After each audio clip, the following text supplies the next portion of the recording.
everybody, I decided to finally do a video on the failure of the Riot 2023 cinematic. For those of you who don't know and need some background information for this, every year Riot Video Games does a cinematic for League of Legends with very high production value, showing the League of Legends characters in fight scenes and stuff like that. It generates a lot of hype. It's at the start of every year and people generally really like it. This year, and I'm gonna have it muted, but let's go through it. This year, they instead of doing any of that, did like a really weird this thing. It's just like a rendering a Summoner's Rift with the camera panning through it. It was very poorly received. This comes right after the complete failure of even announcing when Season 13 was going to begin. Once again, for those of you who need background information, you can go watch my other video. The gist of it, though, is that as the season begins, people race for Challenger, because the first person to get Challenger, that's the highest rank, it's huge rewards. As we can see here, I'm showing you right here, the points, at 500 points, you reach Challenger. There's currently no Challenger, and people are now with 468, 463. We have Dante's here with 424. A lot of people are racing for Challenger.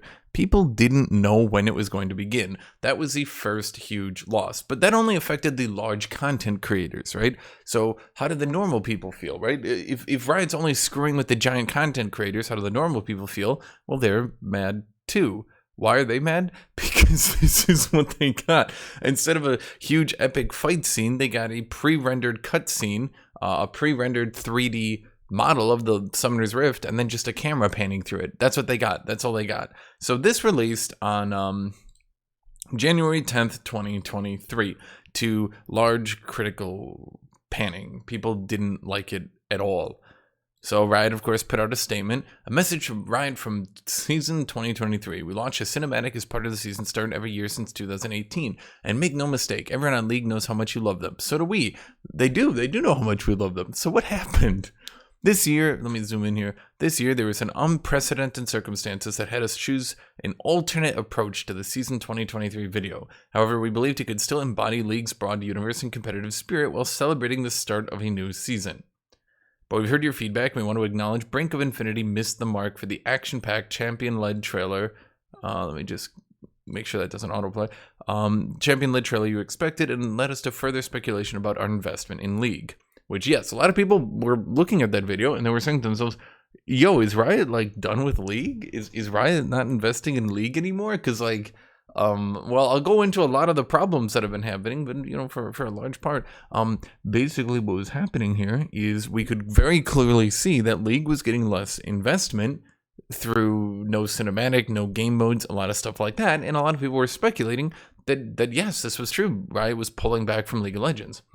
Honestly, we should have been more communicative, which might have helped with some of the feeling and speculation. We do believe that League has a bright future and we are investing in that, but we can do a better job of sharing these plans with you. We are committed to giving you more details about what that investment looks like in the next couple of days. We really appreciate your passion and feedback, and League success wouldn't be possible without your dedication. Thank you. So for those of you who don't know, the League cinematic was released late at night when a lot of people wouldn't see it. A lot of people speculated, in addition to that, that they were releasing it late at night to try to hide it from the community, to try to, you know, get the littlest feedback possible to, you know, not have people actually talk about it. And people did talk about it. So I released a statement on January 10th. And they released another statement later on, but let's see how the other writers responded to this. So the problem here, before we go into this, is they then released a cinematic for a skin line. That's right, for a skin line. And let me put this at 2-speed. The skin line got an actual animated cutscene. Now, what is a skin line, for those of you who don't know? A skin line is you buy cosmetics for your characters. So people speculated that, wow, the skin line got an actual cinematic, but the League of Legends rank, the big community, they didn't get a cinematic. Does Riot only care for milking the community? And this came out in January 11th. So the very next day, they released an actual cinematic for a skin line, whereas this is what they released for the... So, okay, so what happened here? We can see here, this is one of the Riot Balance members says, yesterday was a tough for everyone, the community, the team. On SRT, Summoner's Rift team, I'm assuming, our commitment to improving the game hasn't changed. We'll continue addressing player concerns in a timely manner as possible. Striking balance of sharing early but not overpromising is tough, but gonna try. So, unfortunately, here, what this guy's doing is he's saying like, "Look, I'm on a balance team. I'm doing balance team things. Here's the balance team things I'm doing." And I'm not going to go over the exact changes because these are subject to change, right? Obviously, it's not really worth going over. But I can feel for this guy, right? Like, you're not the cinematics team, though, my dude. You don't control the cinematics. You don't control the rank start. You don't control any of that. You're trying to play damage control with what you can do, and I like that's admirable. Like, I agree. It's cool that you're like trying to like, you're trying to like quickly pick up his slack for other people, because like all you do is balance. I'm not saying it's a small job, but like all you do is balance, right? So he like runs out and he's like, "Oh, we got balance changes, guys. Like don't worry." Like, he's doing his best. You're doing your best, but not exactly what people are complaining about. They're not complaining about balance. Some people are complaining about balance. People always complain about balance, but really the main complaints are in the fact that the lack of game modes, the lack of communication, the lack of attention, the lack of cinematic now, then Riot seems to very much be putting League into maintenance mode. Unfortunately, being in maintenance mode would mean that all you do is just kind of release skin lines and do weird balance changes every so often, which skin line balance changes. This person, Riot Swim Bananas. Now Riot Swim Bananas is, unfortunately, she is like a player communication person. She communicates with a lot of like the League of Legends streamers and stuff like that. So she keeps her DMs open. Unfortunately, by keeping her DMs open, to read her tweet, "I try to be accessible on the internet to everyone, but this is too much. Sending me DMs with death threats, hopes that I miscarry my baby over a LOL cinematic, and the LCS time is too far. I get passion, I get frustration, I get wanting to have your voice heard. I don't get this." Now, one thing I didn't mention here that I'll mention now is, in addition to everything I just mentioned, they were actually moving the LCS. That's the ranked, that's like the streamed ranked, big tournament games of League. They moved those from the weekends onto the weekday, which a lot of people suspected, in addition with the dead cinematic, in addition with them not having new game modes or anything else, a lot of people suspected that League of Legends was kind of like, reeling back, that they were going, okay, League is dying as a game. Let's cut our losses on a lot of this stuff. And that's what a lot of people assumed that Riot was doing. So people were sending death threats. So I don't agree with death threats, okay? Unfortunately, this person is mostly, trying to communicate things to like the streamers, the content creators, stuff like that. So her getting death threats because the cinematics team and the business team were mismanaging things is, well, to be blunt, it's very sad, and I don't think you guys should ever be doing that, obviously. "I leave my DMs open because it's part of my job to be accessible to creators, but if I need to close them, I will. End of the day, I work on a video game. I'm not a doctor. Your life is not on the line. Don't threaten mine to get your point across that you are angry. It's not my first time with this sort of attack. I'm sure it won't be my last. Maybe it's a pregnancy talking, but you don't threaten someone's unborn child. I'll be back when I'm back." Which, I don't think it's a pregnancy talking. I just don't think threatening someone's unborn child is fair game, and you guys should probably feel like shitty people for that. Now, I know not all of you did that, so I'm not blaming all of you, but I'm sure there's at least a few people in here who did that. So, this was, I made this video January 9th. So January 9th, they failed the rank start. January 10th, they failed the cinematic. January 10th again, they did a failed response that didn't, like, "Guys, we'll do better." Okay, great, then do better. Don't say you'll do better, then do better, right? Then January 11th, they put out a cinematic for a skin line. January 11th, they also had some of the balance team members try to come out and, defend things. January 12th, the League of Legends community was attacking people completely unrelated to all of this. So then we take this to January 13th. That would be today. So on today, and that's why I made this video, obviously, because they actually put out a response. So we're going to go over the response now. So they have a follow-up message from Riot Bright Moon and Riot Metal on behalf of the League team. We know we failed to deliver some stuff that really matters to you folks. We want to share some thoughts and talk about how we're working to do better. Now, I'm not going to go over the whole thing because you'll see by the end of it, but... Hey everyone, my name is Jeremy Lee. I'm also known as Riot Bright Moon. I'm the executive producer for League of Legends. And I'm Andre Van Roon, also known as Medler. I'm the head of League Studio, so I oversee game development for League of Legends, Teamfight Tactics, and Wild Rift. We're here today to talk a bit about some of the mistakes that we've made And this isn't just about the season start cinematic, although we'll talk about that a bit. It's just the latest example. The state of the game, both right now and for a little while, hasn't consistently been what it should be. So I'm going to explain everything they're talking about. When they're saying the state of the game, they're talking about balance and things like that. That, in my opinion, is a bit speculative. Whether or not you agree with the balance decisions in League or the balance of any of that, it's subjective to your own personal beliefs. So that's not something we've heard that from you. We quite agree with it. Yeah, there've been some good bits in there. I think the durability update last year and Worlds as a whole were both excellent. But there's a lot of other stuff where we have, by contrast, dropped the ball. So I know you guys get annoyed when I stop this video and explain things. The durability update was good. Worlds, I don't actually think Worlds was that amazing. I think Worlds kind of lucked out because some of the teams had underdog stories that kind of sold the idea of Worlds. But I think Worlds as a whole actually didn't do that amazing. That's just my opinion. I think that they kind of get credit for underdogs teams doing underdog runs and stuff like that, making it exciting. Yeah. Whether that's the lack of the season start cinematic, the overall state of our events feeling a bit too formulaic. That's just for those of you who don't know, let's go into this. I'll show you the events. Basically, they have events. What are events? They're just battle passes. What do? You go in here and you do missions. What are the missions? They're just really boring stuff. Win one game with the mystery champion. Earn points from time spending. Earn points from time spent playing and winning games. Just missions like that. What do you do generically? You get tokens. So you buy the battle pass and then you get tokens, and then you spend those tokens on this stuff, which we consider just skins. That's it. That's the event. That's it. That's literally it. You're buying a battle pass. That's the event. There's no map changes. There's nothing. It's just it's just skins, cosmetics. That's it. So they put out one cinematic. They put out a bunch of skins. You buy a battle pass and then you earn the skins. That's it. Now, in other games like Fortnite and stuff, you'll have map changes. They might have like new vehicles, new locations, stuff like that. Things that actually change the game, make it feel like an event. These events are just continue to do the exact same thing you were doing. That's it. Literally just do whatever you were doing.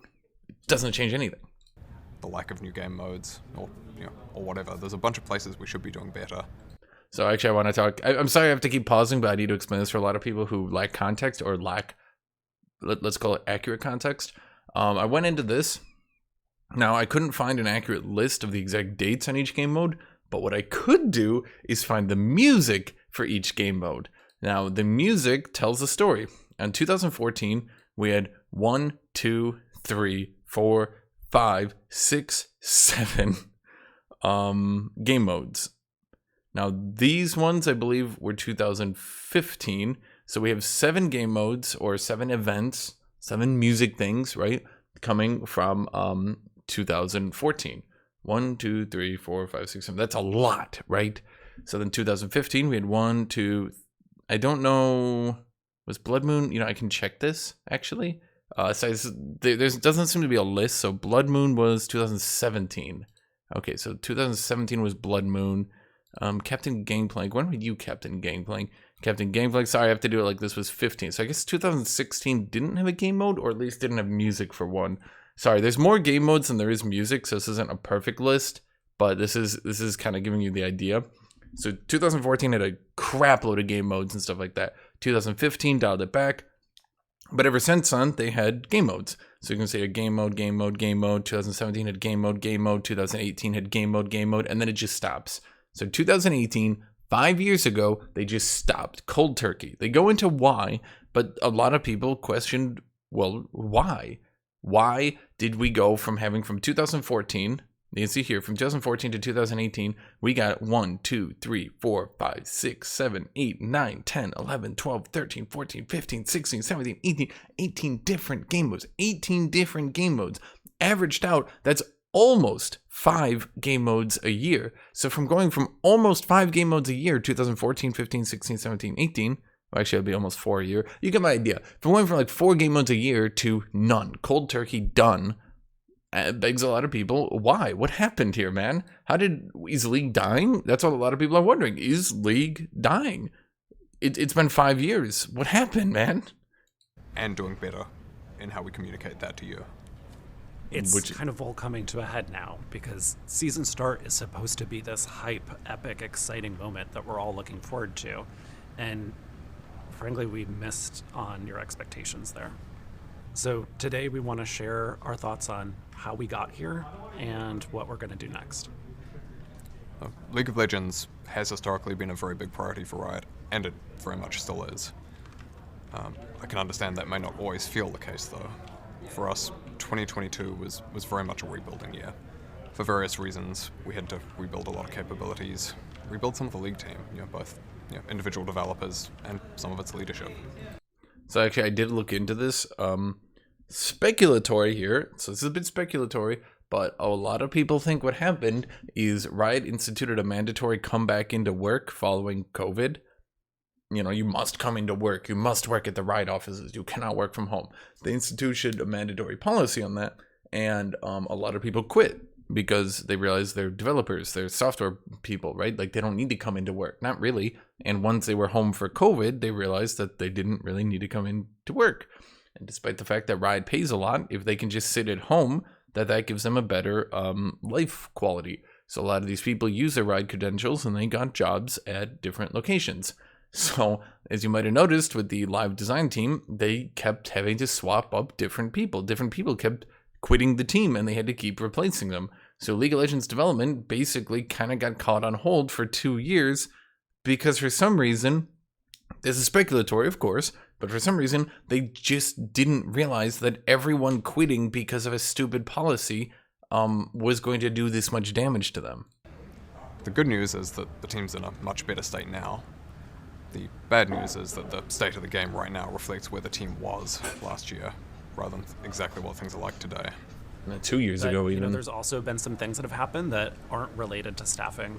And so we want to talk about how we got here, where we're going, and I think best to start with the cinematic for season start. We know the cinematic era is an important key part of season start that a lot of you look forward to. And we fully planned to have a cinematic like we've done in previous years for this year's season start, with the champion-focused, big epic moments. I planned to be a millionaire. We had the budget for that, we had the right team on that, but we failed to deliver. We're very much going to do one of those for next year's season start. I want to commit to that right now. We also want to commit to doing a much better job of talking with you folks. We knew this was going to be a problem a while back. We should have just been transparent with you all, helped you understand what to expect, rather than ending up with a last-minute surprise here that dashed your expectations. So what I want to say about this is that they're basically all but admitting that they did intentionally release a cinematic late at night when they were hoping people would just kind of overlook it, when people wouldn't pay that much attention to it. People maybe just wouldn't even notice it. They're basically admitting that's what they were doing. And, should they have just admit that, hey guys, we don't have a cinematic. We don't really have one. Should they admit that? Maybe, actually, yeah, because the way they did it kind of seemed really underhanded and a lot of people got upset. Again, this is when they say everything's coming to a head, what they mean is everything's coming to a head. They've made mistake after mistake after mistake after mistake for nearly 5 years now. Remember, League of Legends' heyday, their highest player count numbers, I believe, for at least NA and EU, it is growing, I think, in China still. But their largest player counts were season 5, 6, 7. I think even into 8, but I think 8 was when things were dying down. And, not like dying, but, starting to, there's like a jump and then like a decline, right? So, a lot of people saying for 5 years you've been declining. Now, what the hell? And it's not like season start is the first event that we've missed the mark on. Mm-hmm. We have been hearing that events have felt a bit repetitive or lacking some of that twist or special sauce that events used to have. Well, no, they're not. It's, again, and just to clarify here, Events are literally just go play League of Legends. That's it. Nothing else. They barely change the map. They don't add anything cool. They don't have any game modes. They nothing. They don't do anything. They don't. Sometimes they'll have like a visual novel, I guess. Like the visual novel is at least something, and that's it. But the visual novel doesn't really interact with League of Legends. In the past, the events would add unique game modes that could do unique things. So just to show you, just as one, is it Overcharge? Yeah, so like with Overcharge, they actually had added a unique map to play on. Now I played this game mode, I thought it, well, to be blunt, I didn't really like it, but they tried, and that's something I respect. They tried a new game mode, they tried something, they made a map, they did this, and they tried something, right? It didn't work, but they tried something, and that's a feeling. People get the feeling when they stop even trying that the game is on a decline. I think we can all agree with that, right? That if you aren't even trying to do game modes, even if they were bad, if you aren't even trying, that the game does feel like it's on a decline. Events need to have something novel and interesting to actually do, to play, not just a pass to grind or the skins to buy or whatever. And so we think the big missing piece there, in particular based off your feedback, is game modes. League used to have a game modes team, and I think a pretty good one. And we ended up using that team as the foundation for the development of Teamfight Tactics and the ongoing development of it. That was great for Teamfight Tactics as an experience, but at a cost to League. And we've been gradually rebuilding that. Just to clarify, for those of you who didn't quite piece it together, they're saying the game modes team, the reason everything just stopped, the reason all game mode development just stopped, dead stopped in 2018, is because they moved that team over to Teamfight Tactics. So that team literally does not exist anymore. All those game modes are now, all those people who worked on those game modes are now working on TFT, a different game. So they're gone. That's why all the game modes stopped. That modes team. But they're trying to rebuild it. To be frank, we haven't prioritized it or moved as fast as we should have. The good news, though, now is that we have a modes team who is staffed up and ready to execute.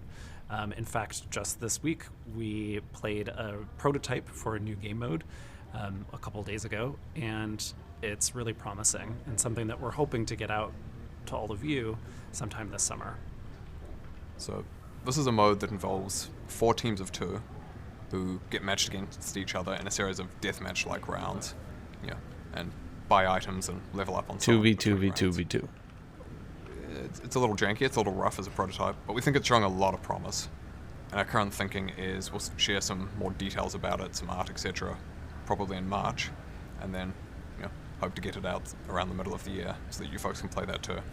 See, but that's the thing. I don't care if it's janky. I don't care if it's bad. Even if I don't play the game mode, this is something that I actually fully believe in. Even if I don't play the game mode, even if you don't play the game mode, you have to admit that other people playing the game mode, other people talking about it, other people being in the game makes the game feel more alive. Feels it big. A lot of a game's popularity can just come down to a feeling. If League feels like it's still a big game, if it feels like it's getting content, then it feels like a more popular game. Doesn't matter. Riot will always cite that the last game mode, Odyssey, only had 3% of the player base playing it. Now the issue with that, to be blunt, is that what a lot of people will do is they'll go play the game mode, then go play League of Legends. If 3% of all hours are spent on a game mode over the course of its run, in my opinion, that's actually not a bad thing, because that means a lot of people have tried it. They didn't spend all their time on it. They didn't sit there playing it nonstop for 20 hours, right? But they tried it. They looked at it. They were, oh, neat. That's a break. That was a different way to use Jinx. That was a different thing to do. We got my friends. We played a 5-man co-op. Like, I agree, right? Like, that's interesting. It's new. It's unique. It makes YouTube videos. It makes excitement. It makes it feel like things are happening. It's news, right?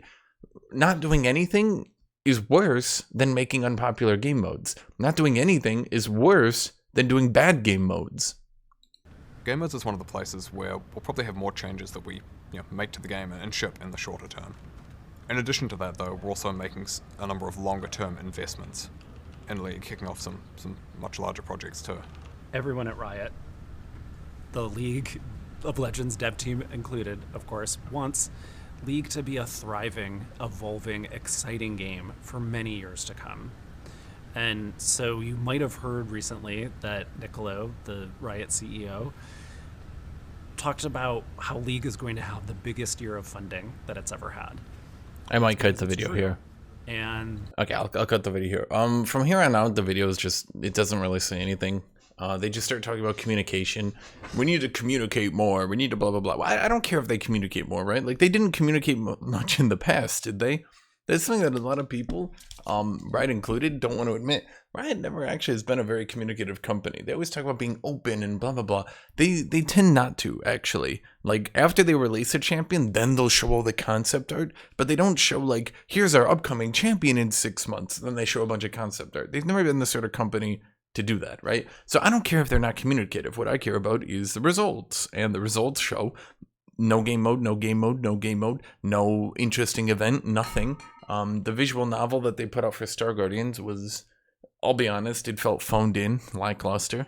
Now, you can say, oh, that's what it's meant to do. It's meant to be a generic niche anime magical girl plot. Like, I get that.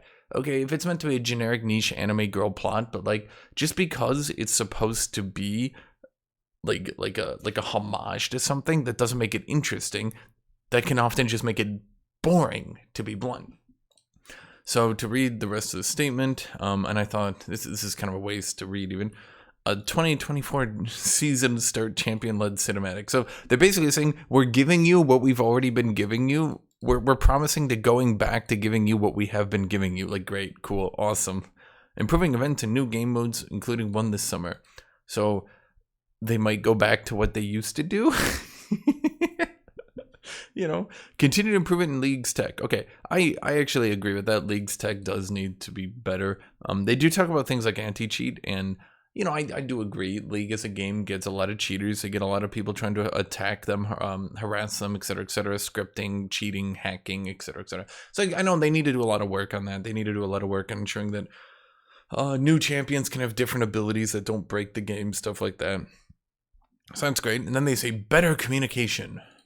But the thing is, and this is my problem with this whole thing, all they're saying is we're going to go back to doing what we did. Maybe. We don't know. We haven't seen it. I haven't seen it. Then they're going to continue to invest in League's background tech, which is great. But once again, I can't see that the background tech is better. Me personally, I cannot see that.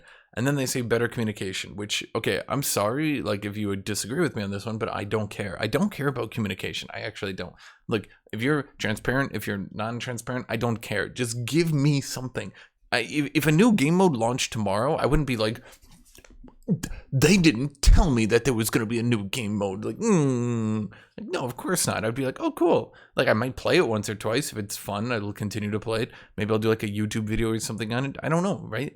Like, but I'll try it, right? And then other people will try it, and then we can talk about it, and then we can reminisce about it in 5 years after they don't do another game mode for 5 years, right? Like, that's what I'm saying. Like, League just needs to feel more alive. So what is going on here? In total, what is the point of this video? Riot didn't announce the season start and dropped the ball. Riot released a shit cinematic and dropped the ball. Riot released another shit event and dropped the ball. Riot hasn't done new game modes in ever and dropped the ball. Riot has done nothing for League in an interesting way and dropped the ball. Riot moved the LCS, which I might make a video on later, but, you know, I'm just kind of skimming over it now. Riot moved the LCS, their big championship series, to a weekday and dropped the ball, because now a lot of people think that, well, they're toning down the LCS.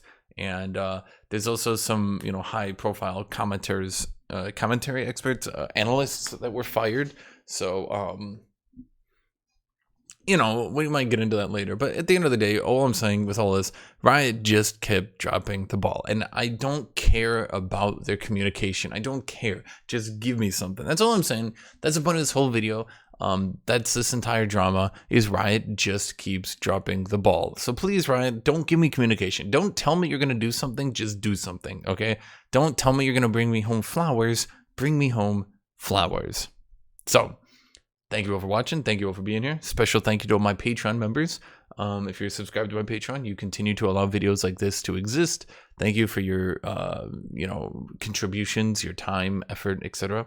Thank you to my YouTube members. You guys are fantastic. Thank you to everyone who just likes and subscribes to this video. Thank you, everybody, for watching, and I hope you all have a great rest of your day. Goodbye, everyone.